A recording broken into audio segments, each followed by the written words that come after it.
Okay dah.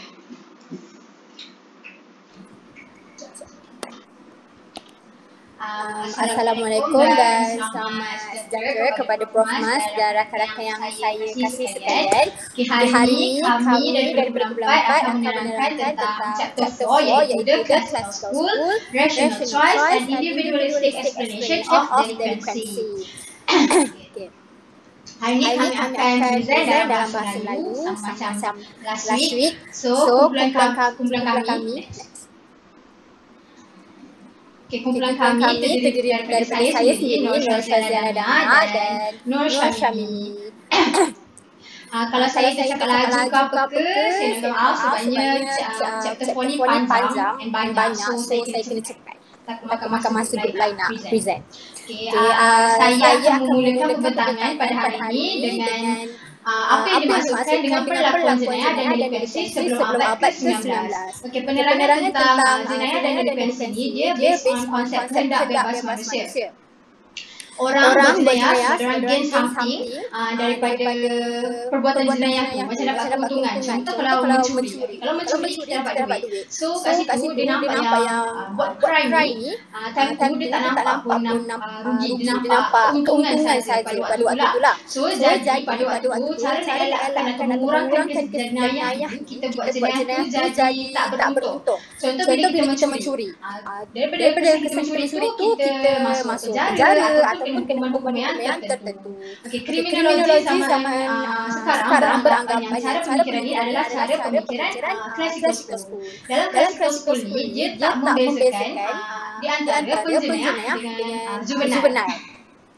Cesare Victoriani dia founder ataupun pengasas kepada classical school. Dia buat classical school ni sebab dia nampak administration of justice dekat Europe time tu tak adil, dia suka berubah-ubah. Yang mana hakim ni suka jatuhkan hukuman yang berlainan kepada pelaku yang buat salah yang sama. Contoh, ada dua orang pencuri. Seorang pencuri ni hukuman dia penjara 5 tahun. Seorang lagi pencuri ni hukuman dia kena gantung. Macam dia berlainan dia bukan berlainan yang sikit, dia berlainan yang banyak. Dan dia jatuhkan hukuman yang berlainan tu tanpa ada reason apa-apa. Dia macam tak ada sebab lah kenapa dia buat berlainan. So disebabkan tu orang yang terlibat dalam pengurusan sistem dalam urusan penjenayah jadi keliru. And orang yang terkesan, contoh macam family penjenayah sendiri rasa tak dihormati. Beccaria ni dia wujudkan satu sistem yang lebih adil dan sama. So dia outlinekan beberapa prinsip asas dalam tingkah laku manusia, iaitu yang pertama, manusia ni dia bertingkah laku mengikut konsep kehendak bebas mereka. Macam saya cakap tadi. Kedua, jenayah ni dia dilakukan secara sukarela tanpa ada paksaan atau suruhan daripada orang lain. Dan manusia ni dia buat sesuatu untuk memaksimalkan rasa kepuasan dan meminimumkan rasa kesakitan. Daripada outline yang Cesare Victoriani buat, dia hasilkan beberapa framework untuk hasilkan sistem yang lebih adil. So yang pertama sekali, hukuman yang dikenakan mesti seimbang dengan keuntungan yang diorang dapat bila diorang buat jenayah. So tak boleh lebih lah kiranya. Dan hukuman ni dia tak boleh lebih, just nak menunjukkan sisi negatif dalam buat jenayah tu. Okay, next. Ada beberapa prinsip dalam classical school, iaitu yang pertama, hukuman yang dijatuhkan sebab nak bagi penjenayah dan masyarakat tu rasa nak buat kesalahan. Maknanya nak bagi orang rasa serik lah, tak nak buat jenayah. Bukannya untuk membalas dendam, revenge. Yang seterusnya adalah pencegahan lebih baik daripada menghukum. Dan yang seterusnya, hukuman ni dia tak boleh lebih-lebih, tak boleh eksesif. Dia kena seimbang dengan perbuatan jenayah yang diorang buat. Dan akhir sekali, dia reform balik cara atau apa yang patut dan tak patut dibuat untuk menjatuhkan hukuman. Yang pertama sekali, dia kena elakkan penyiksaan. Yang kedua, kena mengimprove keadaan penjara itu sendiri. Yang ketiga, mengkategorikan setiap penjenayah itu mengikut umur, jantina dengan degree of criminality. Seterusnya adalah rational choice theory and then you can see. Dalam rational choice theory ni dia cakap yang manusia ni buat something ataupun buat jenis ni based on tahap kerasionalan dia. Macam orang kita cakap, orang selalu cakap yang jenayah ni dia orang buat jenayah ni sebab dia tak rasional. Tapi sebenarnya dia dah ambil keputusan nak buat jenayah selepas dia rasional semua benda. Maknanya dia tak ada istilah yang tak rasional, tapi dia memang nak buat, memang tu kehendak dia walaupun dia tahu kesan daripada perbuatan jenayah tu. Tapi benda ni tak boleh diaplikasikan kepada juvenal. Macam kita tahu, kita assume yang juvenal ni dia tak rasional orang dewasa. So diorang tak boleh nak fikir ataupun diorang tak boleh nak explain kesan daripada perbuatan diorang tu. Dalam kalangan orang dewasa ni, dia nampak yang peluang untuk diorang buat crime yang lebih besar daripada hukuman yang diorang akan dapat bila diorang buat crime. Kebanyakan penjenayah ni memang diorang dah plan secara spesifik apa yang diorang buat, kesan daripada apa yang diorang buat. Maksudnya apa kesan daripada mencuri. Diorang dah tahu kesan dia maybe kena hukuman penjara berapa tahun, tapi diorang still nak buat. Diorang ada plan yang tertentu. Tapi macam saya cakap tadi, benda ni tak boleh digunakan kepada budak-budak yang bawah umur. Macam tu. Sebab budak-budak bawah umur ni dia ada pemikiran yang orang kata otak seminit, sekejap je fikir. Kesan dia tu dia tahu macam kalau aku mencuri, aku akan dapat duit. Tapi dia tak tahu yang kalau kesan daripada tu masuk maybe masuk penjara ke ataupun hukuman yang lain. Terus. Next. Yang seterusnya adalah positive school. Positive school ni dihasilkan oleh Cesare Lombroso ni dia jadi interested dalam physical aspect of criminalist sebab dia ada buat satu autopsy dekat kriminal ataupun penjenayah yang terkenal dengan tali time tu. So dia terinfluence dengan cara pemikiran Charles Darwin dan dia buat satu teori yang mana penjenayah ni memang dilahirkan untuk menjadi penjenayah. Memang ada naturally memang ada sifat-sifat tertentu untuk jadi penjenayah. So dia buat satu term yang dipanggil atavism ataupun activism. Penjenayah yang dilahirkan untuk buat penjenayah ni dia ada beberapa ciri-cirinya. Yang pertama adalah belakang yang bongkok, lengan yang panjang, dahi yang pendek dengan tetus. Macam masyarakat kita sekarang kita akan beranggapan yang orang tetus ni memang ganas lah, memang orang kata buas lah, memang jahat. Next. Seterusnya adalah inheritance and dependency. Teori tentang biological root ni dia dah diproduce pada akhir abad ke-19 dan pada awal abad ke-20. Pada akhir abad ke-19 tu scholar dengan social commentators ni dia nak mula untuk membuktikan bahawa yang biological inheritance ni adalah basic ataupun asas kepada penyebab crime dengan deviancy berlaku dalam kalangan masyarakat. Richard ni dia ada conduct satu study pada Duke family dekat upstate New York. So dia state yang Duke family ni ada satu pattern, dia memang ada satu pattern deviance daripada dalam keturunan diorang. Contohnya macam ayah dia ni terlibat dalam arah, lepas tu dia ada terlibat dalam pelacuran dan dengan crime. So benda ni diorang tengok yang daripada bapak dia ni sebab bapak dia buat ni jatuh kepada anak dia. So diorang conclude yang crime dengan social problem ni memang turun-temurun, memang keturunan. Tapi benda ni waktu zaman sekarang benda ni kita tak valid lah, agak naif. Tapi waktu 100 tahun dulu dia banyak bagi conclusion kepada crime dengan deviancy memang turun-temurun. Next. Yang seterusnya adalah somatic type dan dependency. Dalam somatic type ni dia assume yang manusia ni lahir dengan certain body type yang menginfluence, yang mempengaruhi personality dengan tingkah laku kita sebagai manusia. So William Sheldon ni dia cakap ada 3 jenis body type, yang mana ectomorph yang pertama, kedua mesomorph, yang ketiga endomorph. Setiap body type ni dia mempengaruhi ataupun dia menunjukkan personality. Yang pertama adalah ectomorph. Ectomorph ni dia badan dia jenis lemah, lepas tu kurus. Kalau yang mesomorph ni badan dia jenis macam atlet, badan dia macam muscular, nampak tegak, cantik lah, macam sasa. Yang endomorph ni badan dia bulat, badan dia lembut, macam cabi macam tu. Next. Ectomorph ni dia personality dia sangatlah pemalu and dia suka mengasingkan diri dia. Dia tak nak bergaul, dia tak nak bercampur dengan orang lain. Kalau Mesomorph ni dia sangat agresif, aktif, lepas tu ganas. Lepas tu yang Endomorph ni dia seorang yang outgoing, happy, yang kita nampak dia selalu seronok je macam tu. Okay, next.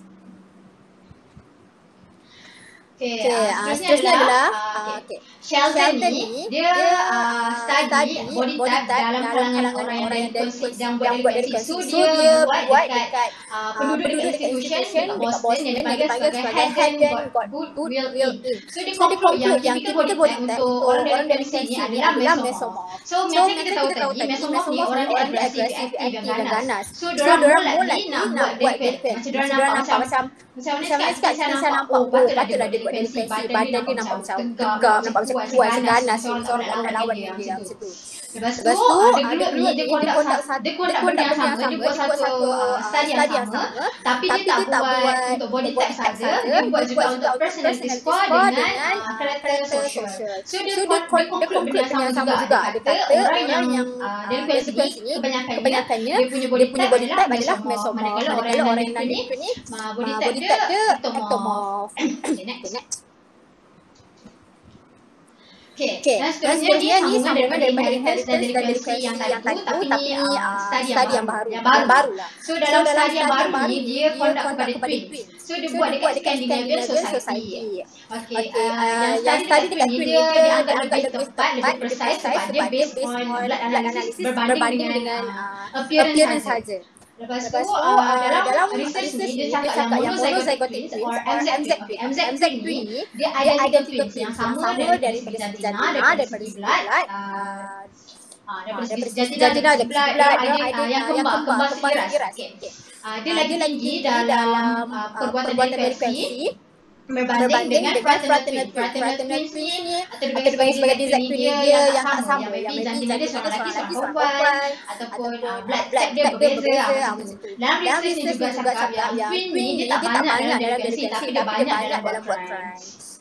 Dan pada masa yang sama, diorang juga conduct satu research untuk anak-anak angkat dekat tempat yang sama dekat Scandinavia ni. So diorang conclude yang anak angkat ni yang ada criminal record ni dia ada criminal record yang sama dengan bapa kandung dia berbanding dengan bapa angkat dia. Lepas tu anak angkat yang ada bapa angkat dengan ayah kandung, bapa kandung yang tak ada criminal record ada lowest crime. So maknanya diorang conclude yang terbukti lah benda ni sebenarnya apa yang cakap crime ni sebenarnya turun-temurun keturunan. Next. Ini pun sambungan daripada Sumatra Type dengan versi tadi. Sumatra Type ni dia sambung pada tahun 1970 oleh Getty dan Cortez. So dia buat satu study terhadap 100 lelaki dari Galaxy dan 100 lelaki non-Democrat. So dia conclude benda yang sama macam mana Sheldon dengan the group tadi. Dia cakap body type Mesomorph ni banyak dalam kalangan dari Queens. So dia guna method yang sama macam mana the group dengan Sheldon tapi dia tak improve sikit. So dalam semua research yang dah dibuat untuk semua tempat dengan dari sini dia dapat satu conclusion ataupun kesimpulan yang sama. Yang dalam kalangan ni kebanyakannya adalah body type Mesomorph.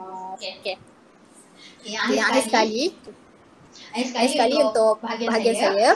Learning disabilities dan delegacy. Pada tahun 1970, researcher ni dia try untuk investigate hubung kait di antara learning disabilities dengan delegacy.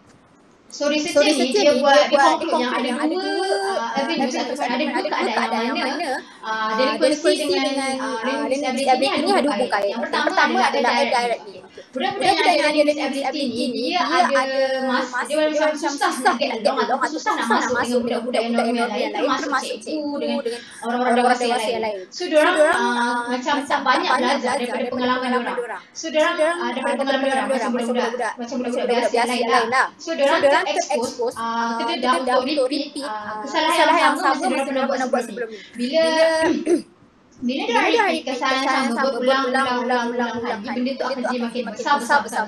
So dia akan jadi ada wujudnya konflik di antara polis, cikgu dengan masyarakat sekeliling. Yang kedua adalah school-based connection. Dalam school-based connection, budak-budak yang ada learning disabilities ni dia macam dia ada satu difficulties yang mana sama ada separuh ataupun secara keseluruhan dekat dalam sekolah tu. So bila diorang ada macam difficulties dalam sekolah tu, so menyebabkan diorang ada negative school experience. Diorang ada pengalaman waktu diorang kat sekolah dulu. So dia link kepada low self concept.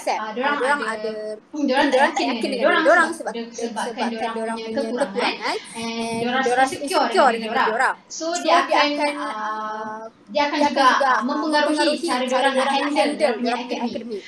Tambah budak-budak yang ada disability ni, orang akan macam ejek dia, orang akan cakap dia yang dia ni lembab, yang dia ni slow, yang dia lain, orang akan palau dia, orang akan ignore dia, orang macam tak nak kawan dengan dia, orang rendahkan dia, yang mana benda tu lagi memburukkan lagi situasi yang diorang hadapi. So disebabkan diorang rasa macam insecure, lama-lama benda tu diorang rasa makin rendah-rendahkan. So diorang rasa macam nak mengamuk so benda tu jadi lead kepada perbuatan delikasi. Next. Ni overview untuk learning disability dengan delikasi. Tak semua budak-budak yang ada disability dia jadi delinquent. Setengah daripada orang mampu untuk handle, diorang mampu untuk deal dengan situasi yang diorang hadapi, and diorang tahu overcome halangan yang diorang tengah hadapi time tu. So masa diorang tak rasa secure, diorang tak rasa kekurangan diorang tu menghalang diorang untuk study ataupun untuk berjaya. So Terry Moffitt ni dia ada satu study hubung kait dia antara learning problem dengan delinquency. Beliau fokus pada ADD, Attention Deficit Disorder. Attention Deficit Disorder ni ataupun ADD ni dia ada satu term yang selalu digunakan untuk describe simptom yang orang yang susah nak bagi perhatian, orang yang senang nak terdistract dengan sekeliling dia. Contoh kalau pen tu bergerak sikit, dia terdistract, dia dah macam tak boleh nak fokus, apa yang contoh masa cikgu ajar. Lepas tu dia ada poor working memory yang mana dia susah nak mengingat sesuatu, sangat susah. Bila dia dah ingat tu, dia senang nak lupa masa tu. Dari Moffitt ni dia conclude yang budak adik-adik ni tak semuanya jadi delinquent.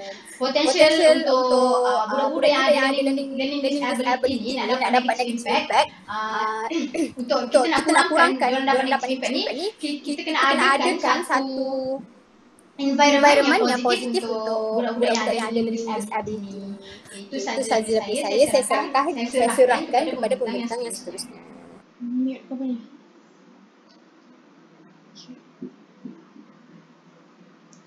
Dengar tak?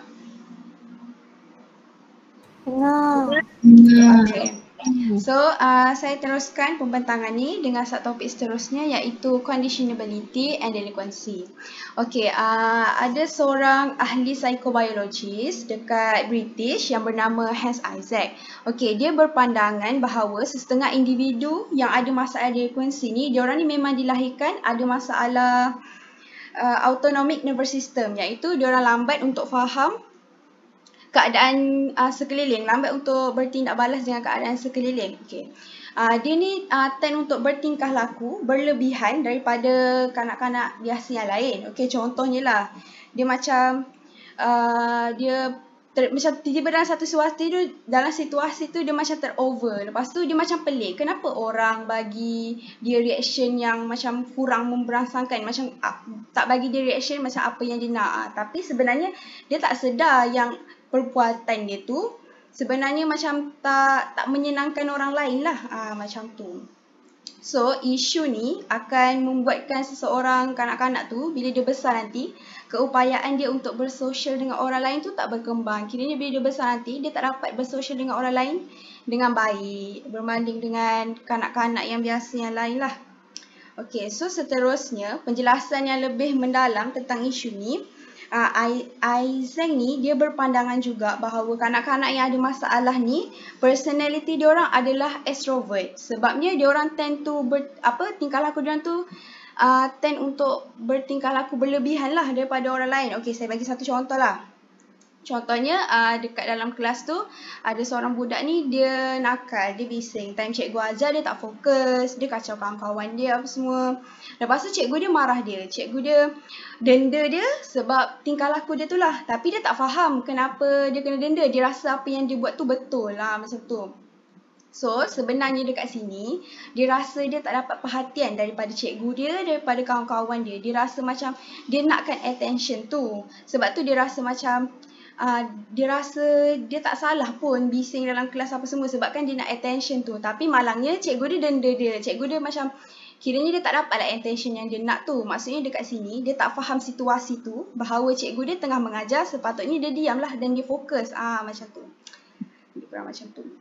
So, seterusnya, teori ni dah pun dikaji oleh Eysenck dan juga beberapa tokoh yang lain di negara-negara yang berbeza lah. So, Eysenck dapat simpulkan daripada kajian yang dia buat, kanak-kanak yang ada masalah di lingkungan ni, reaksi diorang terhadap keadaan sekeliling tu lebih perlahan berbanding kanak-kanak biasa yang lain lah. Kiranya diorang ni macam slow sikit lah nak faham keadaan persekitaran lah. Macam budak tadi kan, dia macam tak faham. Tapi kalau orang lain, kalau kanak-kanak lain macam faham lah. Aku tengah kelas, cikgu mengajar, aku kena fokus. Tapi kalau budak macam ni dia tak faham. Dia rasa macam dia nak attention je lah macam tu. Okay, so ada kajian yang Eysenck ni buat juga. Dia simpulkan bahawa banduan dengan remaja yang dipenjarakan ni diorang pun berpersonaliti extrovert juga. Tapi kajian dia ni dipertikaikan lah oleh beberapa kajian yang lain. Kiranya ada beberapa tokoh lain yang tak bersetuju dengan pandangan dia ni. Tapi dia stick juga nak kata yang banduan dengan remaja yang dipenjarakan ni kebanyakan daripada diorang adalah berpersonaliti extrovert. Okay, so ada juga kajian lain yang menjelaskan bahawa kanak-kanak yang ada masalah macam ni, waktu dia kecil dulu, dia kekurangan emosi. Maksudnya macam dia tak reti nak express perasaan dia. Dia pun rasa macam dia tak dapat reaction daripada orang sekeliling yang macam dia nak. Contohnya daripada mak ayah dia, daripada adik-beradik dia, daripada ahli keluarga dia, macam tu. So perkara ni lah yang membuatkan dia orang ada masalah-masalah macam ni. Okay, seterusnya teori ni lebih sesuai dikaitkan dengan golongan delinkuensi tertentu je. Contoh dia macam pesalah psikopat ataupun delinkuan kelas pertengahan. Kiranya maksudnya teori ni tak sesuai untuk dikaitkan dengan semua delinkuan. Dia hanya setengah tertentu je. Contohnya macam tadilah saya cakap pesalah psikopat dan juga delinkuan kelas pertengahan. So walau bagaimanapun isu ni lebih dikaitkan dengan faktor biologi dengan keadaan persekitaran. Okay. So seterusnya adalah psychology explanation of delinquency. Maksudnya penerangan secara psikologinya lah tentang delinquency ni. Okey, maksudnya macam saya cakap tadi, isu delinquency ni lebih dikaitkan dengan faktor biologikal dengan keadaan persekitaran. Okey, maksud dia dekat sini macam contohlah macam yang Damia terangkan tadi pasal teori Sheldon tu yang kita ada 3 jenis body type seseorang tu lah, mesomorph, endomorph, macam tu. So, dari pandangan psikologinya, nampaklah dekat sini yang delinquency ni dia memberi tumpuan kepada sikap dan ciri-ciri mental seseorang. Kiranya ciri-ciri mental tu dari segi biological dan juga psychological seseorang tu. Macam tu. Okey, seterusnya ialah psychoanalytic view. Okey, macam kita tahulah. Psychoanalytic view ni diasaskan oleh Sigmund Freud. Okey, dalam teori dia ada id, ada ego dan superego. Okey, yang kedua pula, teori Freud ni dia melihat kepada perkembangan manusia secara berperingkat yang macam kita belajar sebelum ni. Ada anal, falik, kejantinaan, pendaman, apa semua. Ikut peringkat dia lah daripada 0 hingga 2 tahun macam tu. So, daripada kiranya daripada pandangan psikoanalitiknya, personaliti seseorang tu dibentuk melalui perkembangan mengikut tempoh tertentu dan akan berhenti ataupun dia akan berubah secara tidak normal. Maksud berubah secara tidak normal ni, okey, macam kita tahulah dalam teori Freud ni ada Oedipus complex dengan Electra complex. Macam kita tahu anak lelaki ni akan attach dengan mak dia. Kalau anak perempuan akan attach dengan ayah dia. Okey, maksud tidak normal kat sini, contohlah katakan seorang anak lelaki tu, dia terlalu attach dengan mak dia sampai dia pandang ayah dia tu macam pesaing untuk dia. Pesaing untuk dia dapatkan kasih sayang dan perhatian daripada mak dia. Kira macam dia dah berlebih-lebihan lah dia attach dengan mak dia tu. Macam kira macam dah macam sampai lain macam lah macam tu. So benda ni boleh membawa kepada masalah sasiah budak tu bila dia besar nanti macam tu. So, seterusnya pandangan dari segi psikoanalitik ni pula, dia cakap kat sini kan, kalau kita belajar teori psikoanalitik ni, contohlah bila katakan seorang budak tu dia ada pengalaman yang bagi dia pengalaman yang pahit, pengalaman yang bagi dia macam teruk lah dalam kehidupan dia. Contohnya waktu dia kecil, dia nampak mak ayah dia tu bergaduh depan mata dia sampai pukul apa semua tu kan. Tapi waktu tu katakanlah dia nampak tu macam dalam umur 3 tahun macam tu. Okey, bila dia besar, bila dia macam dah besar, dia dah boleh fikir baik buruk, selalunya lah kanak-kanak tu dia akan lupa peristiwa tu. Tapi sebenarnya memori tu ada dalam minda bawah sedar dia. So memori itulah yang akan mempengaruhi dia punya tingkah laku bila dia dah besar. So sebab itulah kebanyakan kanak-kanak yang dia ada memori yang macam tu waktu dia kecil, bila dia besar dia akan ada masalah di likuan. Macam tu. Okay. So seterusnya intelligence and delinquency. So kebanyakan tokoh waktu ni dia berpandangan bahawa intelligence dan delinquency ni adalah diwarisi dan berkait.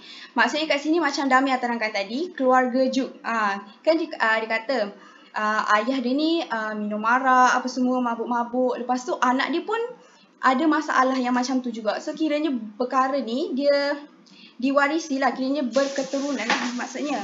So waktu ni ramai tanggapan popular waktu ni, kebanyakan jenayah dan delikuen yang berlaku adalah disebabkan golongan-golongan yang IQ dia rendah. Macam tu. So ada satu kajian yang dibuat oleh saintis ni, kajian empirical dia buat. Dia kaitkan intelijen dengan delinquency ni lah. So Gordon ni dia simpulkan bahawa orang yang ada IQ rendah ni dia menyumbang kepada masalah delinquency. So, maksud IQ dia ni kira macam dia tak berapa bijak lah macam tu. Okay, so seterusnya masa selepas Perang Dunia Pertama, tentera US dia buat kajian dan dia buat ujian terhadap tentera-tentera dia. Dia buat ujian IQ lah. Dan didapati 1/3 daripada tentera dia orang tu IQ dia orang rendah. So pelatih tentera dia bersetuju dengan keputusan tu, tapi tokoh-tokoh lain tu tak bersetuju dengan keputusan tu. So ada berlaku perbalahan lah dekat situ. Lepas tu Perang Dunia Kedua. So lepas Perang Dunia Kedua, isu ni makin dilupakan sebab diorang dah mula fokus dengan faktor lain. Antaranya faktor kelas sosial, faktor bangsa, kaum macam tu. Tapi time tu pada tahun 1960 ada orang mengatakan bahawa dia kaitkan bahawa dia kaitkan macam ada setengah kaum ni, dia nak kata macam ada setengah kaum ni, contohlah dalam banyak kaum, ada satu kaum ni, dia nak cakap kaum ni IQ dia rendah. So disebabkan kaum ni lah banyak berlaku delinquency, jenayah apa semua, sebab kebanyakan daripada kaum ni ada IQ dia orang tu rendah macam tu. Dia nak kata macam tu lah. So isu ni dia jadi kontroversi balik lah waktu tu. So time ni Robert Gordon ni anggap setengah kaum tu lah, setengah kaum yang kebanyakan daripada diorang ada IQ rendah ni lah yang menyumbang kepada delinquency, masalah jenayah macam tu. Tapi isu yang cuba dibangkitkan ni tak jadi pun dibangkitkan. Kira macam time tu tak tak jadi valid lah, sebabnya isu yang diorang buat ni lebih kepada faktor sosiologi. Sebabnya delinquency ni lebih dikaitkan dengan biological bukan sosiologi. Macam tu. So seterusnya kita pergi kepada personality factor. Okay, kalau kita fikir logik lah kan, kalau seseorang tu macam kita kenal dia tu personality dia memang teruk. Dia macam katakanlah dia suka tipu apa semua. So tak pelik lah kalau orang tu dia memang ada masalah delinquency ataupun jenayah kan dengan diri dia. So waktu ni orang akan anggap orang yang jenis personality teruk ni adalah dia lah yang selalu buat delinquency jenayah apa semua. Macam tu. So terdapat kajian, dia orang buat kajian terhadap 1,000 orang muda. 1,000 orang pemuda. So dalam kajian tu dapat dikatakan bahawa delinquent ni secara statistiknya lebih cenderung untuk menunjukkan sifat syakwasangka, permusuhan, menentang, macam tu. Kiranya macam dalam kajian diorang ni, diorang nak simpulkan bahawa sifat personality orang delinquent ni adalah dia orang yang suka syakwasangka, permusuhan dengan menentang. Tapi 60% daripada kajian diorang tu tak menunjukkan corak yang konsisten. Kiranya macam tak ada sifat-sifat khusus kepada orang yang buat delinquent ni. Kiranya macam contohnya macam kita nak tetapkan orang yang ada delinquent ni, dia ni mesti orangnya tak suka bersosial macam tu. Kiranya dia tak jumpalah ciri-ciri yang macam tu. So, ada satu kajian literatur juga. Kajian ni pun gagal untuk menunjukkan keputusan yang konsisten terhadap faktor personality yang diorang buat lah terhadap orang-orang delinquent ni. Macam tu. Okay. So, seterusnya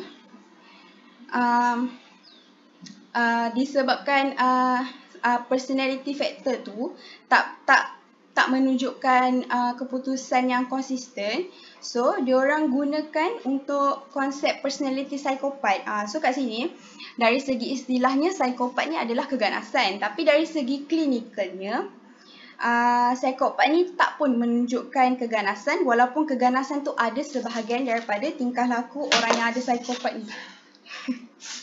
Okay.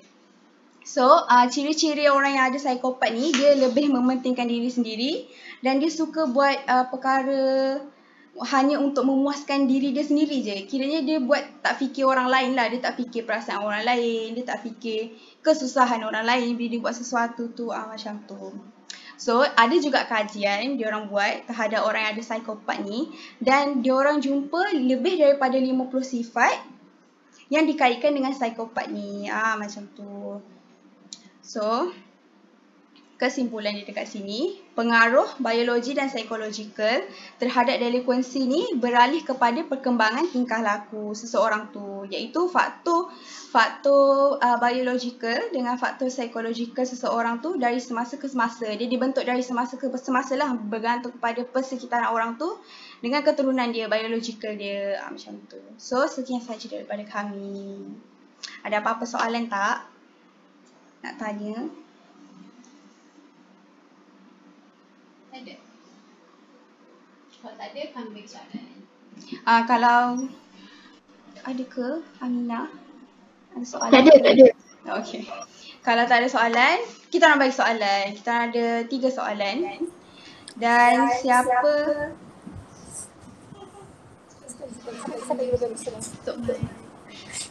Tadi dah cakap je lebih habis.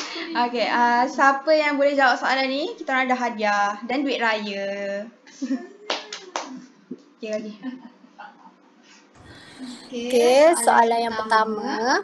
Dengar kan? Dengar. Soalan pertama. Dia kalau tak fokus pun boleh jawab rasanya. Okay, bagi 3 jenis bentuk badan yang dominan. Aminah. Jawab.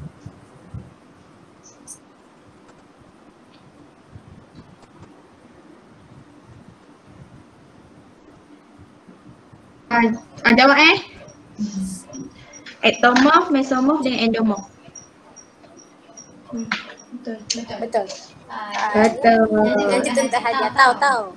Saya duduk di sebelah je nanti Yang datang. kedua, Okey. Bagi dua jenis situasi yang boleh dihubung kait antara delinkuensi dengan learning disability. Senang je. Serius. Serius.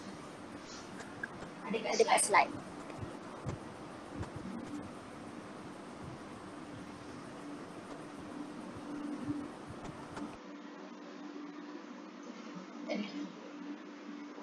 Ulang balik soalan boleh? Faz nak jawab.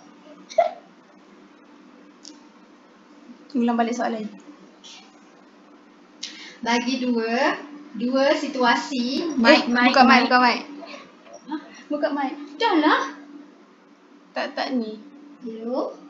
Cuba tutup balik, buka balik. Awak tak buka mic lah. Hello. Ingat tak? Kau cakap kat sini lah. Cakap kat sini. Kejap.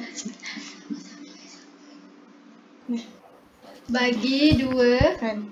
dua jenis situasi yang boleh hubung kait di antara learning disability dengan delinkuensi. Okey, saya jawab. Dua keadaan yang menghubungkan learning disabilities and delinquency. Yang pertama, direct link. Yang kedua, school based connection. Cuba cakap kat apa kau? Ingat tak? Dengar. Betul. Itu tak ada juga. Terima kasih. Okay, so soalan yang terakhir ni hadiah dia, duit raya dia banyak sikit. Macam tu. Okay, soalan dia. Mana Cik? Tak cakap awal. Kenapa? Okay, soalan dia. Tadi saya ada terangkan pasal psikoanalitik, pasal teori psikoanalitik. Ada 3 tadi. So, sila terangkan salah satu daripada 3 tadi. Ui. Jawapan dia. Jawapan dia yang Oedipus complex, Electra complex, macam tu. Jawablah. Tak ada.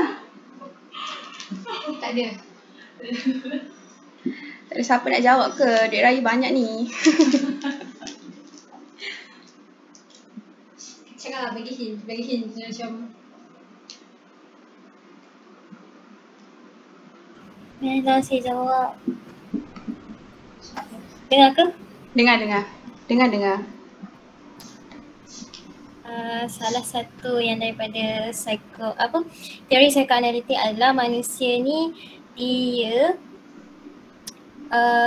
mengingati peristiwa-peristiwa lampau yang menyakitkan dan terutama yang masa adolescence lah, masa remaja, dan ditekan ke minda bawah sedar. Jadi bila dia ditekan kepada minda bawah sedar dan dibawa kepada kesedaran mereka, maka benda Allah tu akan membawa kepada sifat-sifat buruk mereka lah. Dia jadi delinkuan, jadi juvenile. Betul. Raya. Terima kasih. Okay, so siapa yang dapat jawab tadi boleh PM sama ada saya ataupun Damia. Okay, sekian daripada kami. Sekian, terima kasih.